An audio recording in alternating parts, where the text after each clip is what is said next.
السلام علیکم دوستو، میں ہوں اسلم عالم اور آپ دیکھ رہے ہیں گلف ایکسپرٹ۔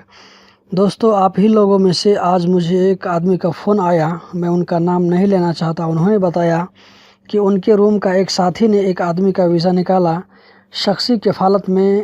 اب وہ آدمی قطر آ چکا ہے۔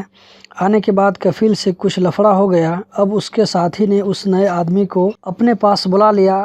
اب وہ مجھ سے پوچھ رہا تھا کہ کیا کریں، اس کو گھر بھیجنا ہے یا کسی دوسرے کے پاس کام لگانا ہے تو کیا کریں۔ تو دوستو، یہ تھا آج کا سوال۔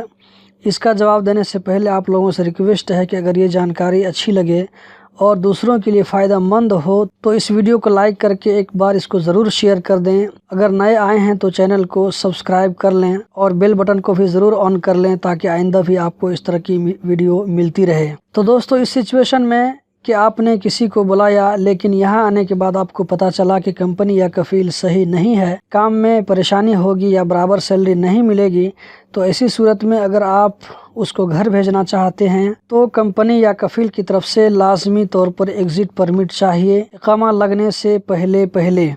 اگر اقامہ لگ گیا ہے تو صرف کمپنی والوں کو ایگزٹ پرمٹ نہیں چاہیے، شخصیہ والوں کو ہر صورت میں ایگزٹ پرمٹ چاہیے۔ بغیر اقامہ کے ایگزٹ جاتے ہی ویزا خود بخود کینسل ہو جائے گا اور دوسری جگہ پھر سے آنے کے لیے ویزا کے بارے میں کوشش کر سکتا ہے۔ لیکن اگر وہ گھر نہیں جا کر قطر میں رہ کر ہی یہ سوچے گا کہ دوسری جگہ چینج کرا لیں تو پرانے کفیل کی طرف سے یا کمپنی کی طرف سے ویزا ٹرانسفر کرنے کا NOC لیٹر چاہیے۔ بغیر NOC کے ٹرانسفر نہیں ہوگا۔ اب اگر کفیل یا کمپنی NOC نہیں دے تو کام کرنے کے لیے اسی کمپنی یا کفیل کے پاس رہنا پڑے گا۔ اگر سیلری نہیں ملتی ہے تو اس کے لیے آپ لیبر آفس سے ہیلپ لے سکتے ہیں، وہاں پر آپ کی پوری مدد کی جائے گی۔